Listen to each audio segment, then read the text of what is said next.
News first ಆಯೋಜಿಸ್ತಾ ಇರುವ ಕರ್ನಾಟಕದ ಅತಿ ದೊಡ್ಡ ಇವಿ ಎಕ್ಸ್ಪೋ.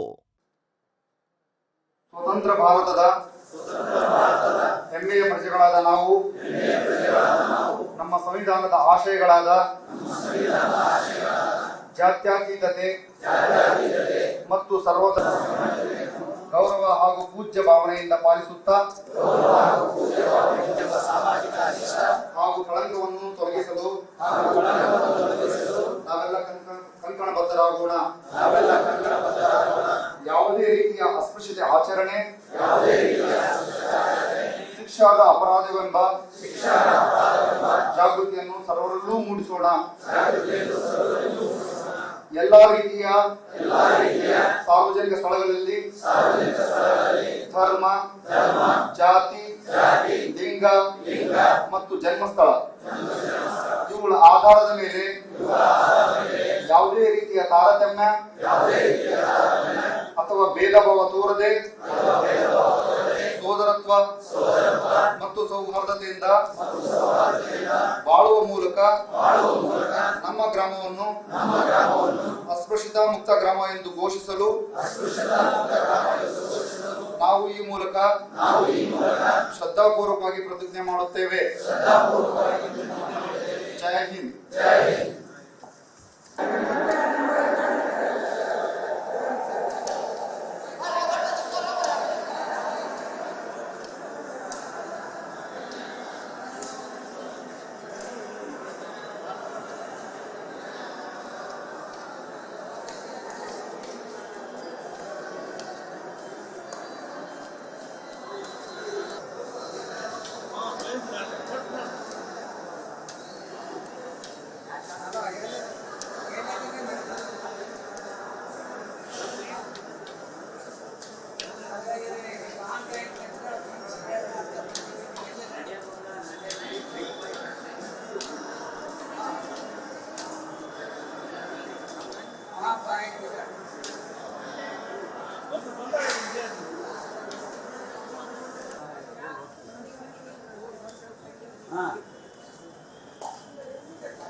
ವಿನಯ ಸಾಮರಸ್ಯ ಬಂದ ಮೇಲೆ ಅವೇರ್ನೆಸ್ ಬಂದಿದೆ ಸಾಕಷ್ಟು.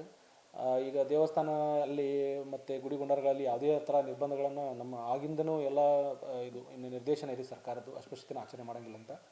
ಸೊ ಆಮೇಲೆ ಆ ವಿದ್ಯಾರ್ಥಿಗೆ ಏನು ವಿನಯ ಸಾಮರಸ್ಯ ಯೋಜನೆಯಲ್ಲಿ ಹಾಕಿದ ವಿದ್ಯಾರ್ಥಿಗೆ ಇವತ್ತಿಗೂ ನಾವು ವರ್ಷಕ್ಕೆ ಸುಮಾರು ಒಂದು 50,000 ರೂಪಾಯಿ ಫೀಸನ್ನು ಪ್ರೈವೇಟ್ ಸ್ಕೂಲಲ್ಲಿ ಆತ ಓದ್ತಾ ಇದ್ದಾನೆ ಕುಷ್ಟಗಿಯಲ್ಲಿ. ಆ ಫೀಯನ್ನು ಇವತ್ತಿಗೂ ನಾವು ಬರ್ತಾ ಇದ್ದೇವೆ. ಸರ್ಕಾರದ ಅದು ಒಂದು ಏನು ಆ ಘಟನೆ ಐತೆ. ನಮ್ಮಲ್ಲಿ ಇನ್ನೂ ಅಸ್ಪೃಶ್ಯತೆ ಇನ್ನೂ ಮುಂದುವರೆದಿದೆ. ಆಮೇಲೆ ಪ್ರಕರಣಗಳು ಇನ್ನೂ ಆಗ್ತಾ ಇದೆ. ಆ ಪ್ರಕರಣಗಳಲ್ಲಿ 2 ಕ್ಯಾಟಗರಿಗಳನ್ನು ತೊಗೊಂಡ್ರೆ ಬಹಳಷ್ಟು ಪ್ರಕರಣಗಳಲ್ಲಿ ಏನಾಗ್ತದೆ, ಅವರು ಕೆಲವೊಂದು ಈ ಲ್ಯಾಂಡ್ ಹತ್ತಿರ ಇರೋದು ವೈಯಕ್ತಿಕ ಸಮಸ್ಯೆಗಳು ಇರ್ತವೆ. ಅವ್ರವ್ರದ್ದು ಏನಾದರೂ ವೈಯಕ್ತಿಕ ತಾರತಮ್ಯಗಳು ಅಥವಾ ಸಮಸ್ಯೆಗಳು ಅವು ಈ ಪರಿಶಿಷ್ಟ ಜಾತಿ ಪ್ರಕರಣಗಳಲ್ಲಿ ಮಿಕ್ಸ್ ಆಗಿಬಿಡ್ತವೆ. ಅಟ್ರಾಸಿಟಿ ಕೇಸಲ್ಲಿ ಈಗ ಸೋಷಿಯಲ್ ಬೈಕಾಟ್ ಅನ್ನೋದು ಹೋಗ್ಬಿಟ್ಟಿದೆ. ಅಂದರೆ ಎಲ್ಲರೂ ಒಟ್ಟಾಗಿ ಬಹಿಷ್ಕಾರ ಹಾಕೋದು ಅಂಥವೆಲ್ಲ ಇಲ್ಲ, ಅಂಥ ಘಟನೆಗಳು ಜರುಗ್ತಾ ಇಲ್ಲ, ಅವೆಲ್ಲ ಹೋಗಿದೆ. ಜನರ ಮನ ಪರಿವರ್ತನೆ ಕೂಡ ಆಗಿದೆ ಅಂತ ನಾನು ಹೇಳ್ತೇನೆ. ಮತ್ತು ನಮ್ಮ ಗವಿಸಿದ್ದೇಶ್ವರ ಅಜ್ಜವರು ಇಲ್ಲಿ ಇರೋದ್ರಿಂದ ಅವರ ಮಾತುಗಳು, ಅವರ ಪ್ರೇರಣೆ, ನುಡಿಗಳು ಜನರಲ್ಲಿ ಎಷ್ಟೇ ಅವರ ಕಡೆ ದ್ವೇಷದ ಭಾವನೆ ಇದ್ರೂ ಕೂಡ ಮನಸ್ಸಿಂದ ಹೋಗುವಂಥ ಮಾತುಗಳನ್ನು ಅವರು ಕೊಡ್ತಾ ಇರೋದ್ರಿಂದ ಅವರ ಒಂದು ಸ್ಫೂರ್ತಿ ಜನರ ಮೇಲೆ ಬೀರಿದೆ ಅಂತ ನನ್ನ ವೈಯಕ್ತಿಕ ಅಭಿಪ್ರಾಯವನ್ನು ಹೇಳಲಿಕ್ಕೆ ಇಷ್ಟಪಡ್ತೇನೆ.